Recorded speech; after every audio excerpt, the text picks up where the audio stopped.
बात साल 1983 की है।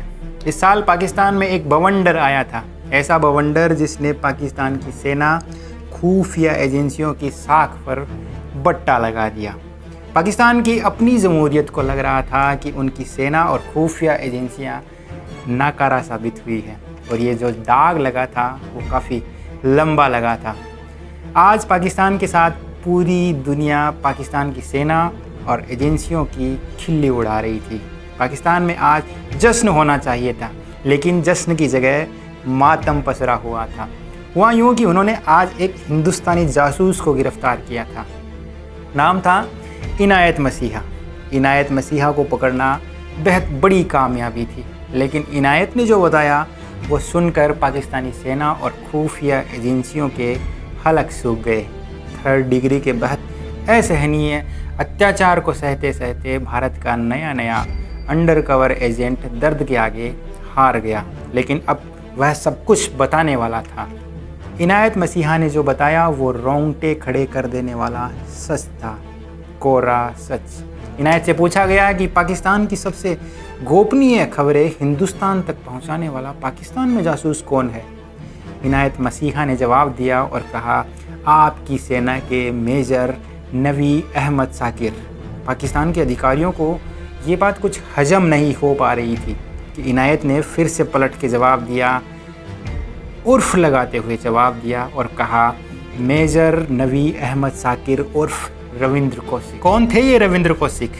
नवी अहमद उर्फ रविंद्र कौशिक पाकिस्तान की सेना में मेजर रैंक पर पहुंचने वाले पहले हिंदुस्तानी जासूस थे। ये उन्हीं की कहानी है। 11 अप्रैल 1952 को रविंद्र कौशिक ने राजस्थान के श्री गंगानगर ज़िले में J.M. कौशिक और अमला देवी के घर जन्म लिया। तब शायद उनके माता पिता को ये अंदाज़ा भी नहीं होगा कि उनके घर हिंदुस्तान के सबसे बड़े जासूस ने जन्म लिया है, और बेटा आगे चलकर देश की मिट्टी के लिए अपना सब कुछ दांव पर लगा देगा। रविंद्र कौशिक एक कमाल के अभिनेता थे, और तो और हुलिया बदलने में भी माहिर थे। उन्हें बचपन और जवानी के शुरुआती दिनों में थिएटर से इश्क हुआ। वो नाटक मंचन के कलाकार बन गए, लेकिन लखनऊ में भारत की खुफिया एजेंसी यानी raw research and analysis wing के एक अधिकारी ने एक दिन उनका नाटक देखने आए, और बाद में लखनऊ के कई अधिकारी रविंद्र कौशिक पर नज़र रखने लगे। उन्हें एक कमाल का जासूस रविंद्र में नज़र आ रहा था। रविंद्र से पूछा गया, क्या रॉ में काम करोगे? रविंद्र ने इसके लिए हाँ भर दी। रॉ को पता था कि रविंद्र हुलिया बदलने में माहिर है और एक्टिंग में भी मजे हुए हैं। ऐसे में उन्हें पाकिस्तान भेज दिया जाए और उनसे वो जानकारी जुटाई जाए जो भारत के लिए बहुत अहम है।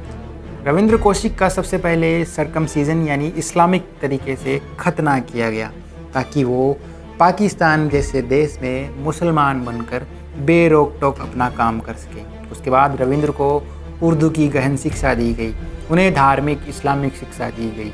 इसके अलावा राजस्थान का श्री गंगानगर ज़िला पंजाब से सटा हुआ इलाका है, वहाँ के लोग फराटेदार पंजाबी बोलते हैं, और रविंद्र को पंजाबी में महारत हासिल थी। अब वक्त आ गया था जब रविंद्र कौशिक को पाकिस्तान भेज दिया गया। ये भारत में इमरजेंसी का समय था, लेकिन पाकिस्तान पर रविंद्र कौशिक के जाने से जो गाज गिरने वाली थी वो भी किसी इमरजेंसी से कम नहीं थी।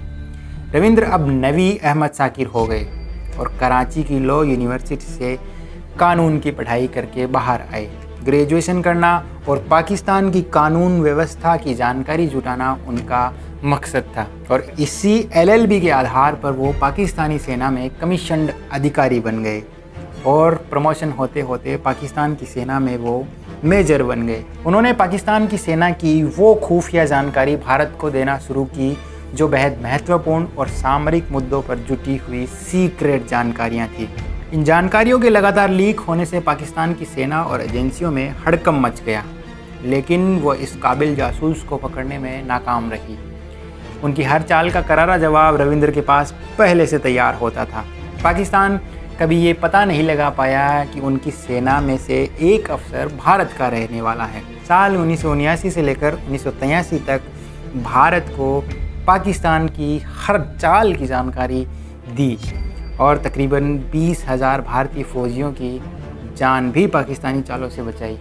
भारत में तत्कालीन गृह मंत्री SB चौहान ने रविंद्र कौशिक को ब्लैक टाइगर का खिताब दिया, लेकिन रॉ के अलावा उनकी जानकारी किसी के साथ साझा नहीं की गई। लोग ब्लैक टाइगर को तो जानते थे, लेकिन ये नहीं जानते थे कि ये है कौन और रहता कहाँ है, कोई नहीं जानता था। कुछ लोग ये भी मानते हैं कि तत्कालीन प्रधानमंत्री इंदिरा गांधी ने रविंद्र कौशिक को ब्लैक टाइगर की उपाधि दी। रविंद्र कौशिक ने पाकिस्तान की ही एक लड़की अमानत से शादी कर ली और उनकी एक बेटी भी हुई। रविंद्र के लिए अपना देश ही सब कुछ था। उन्होंने पाकिस्तान में रहते हुए कई बार पाकिस्तान द्वारा भारत के खिलाफ छेड़े जाने वाले संभावित युद्धों की जानकारी पहले ही भारत को देकर पाकिस्तान के हर मंसूबे पर पानी फेर दिया। साल 1983 में इनायत मसीहा की गिरफ्तारी के बाद उन्हें भी गिरफ्तार कर लिया गया और सियालकोट की एक जेल में 2 साल तक पाकिस्तान की सेना और खुफिया एजेंसियों ने उनके साथ बेहद बर्बर सलूक किया, अत्याचार किए, लेकिन रविंद्र कौशिक कभी नहीं टूटे और भारत की कोई खुफिया जानकारी पाकिस्तान को नहीं दी। 16 साल तक उन्हें पाकिस्तान की सियालकोट, कोट लखपत, मियांवाली जैसी जेलें उनकी क्रूर मानवीय यातनाओं की उदाहरण रही। इसी दौरान उन्हें टीबी और फेफड़ों की गंभीर बीमारियां होने लगी और देश का ये बहादुर हीरो, जिसकी काबिलियत और वीरता की कोई दूसरी मिसाल नहीं थी, नवंबर 2001 में मुल्तान की सेंट्रल जेल में उन्होंने अपनी आखिरी सांस ली। कुछ लोग उनके बारे में यह भी कहते हैं कि वो देश से नाराज़ थे, उनकी मदद नहीं की गई, लेकिन हर अंडर कवर एजेंट और जासूस को ये पता होता है कि जासूसी के उस काम में उनका क्या अंजाम हो सकता है। 16 साल तक बर्बरता सहने के बाद एक शब्द भी अपने देश के खिलाफ नहीं बोला। वो परमवीर ऐसी बातों से कभी डरा भी नहीं। रविंद्र के जीवन से प्रेरित 2 मशहूर फिल्में बनी, एक सलमान खान की एक था टाइगर और दूसरी जॉन अब्राहम की रोमियो अकबर वॉल्टर। लेकिन असली हीरो की कहानी इसी असल अंदाज से कभी दिखाई नहीं गई।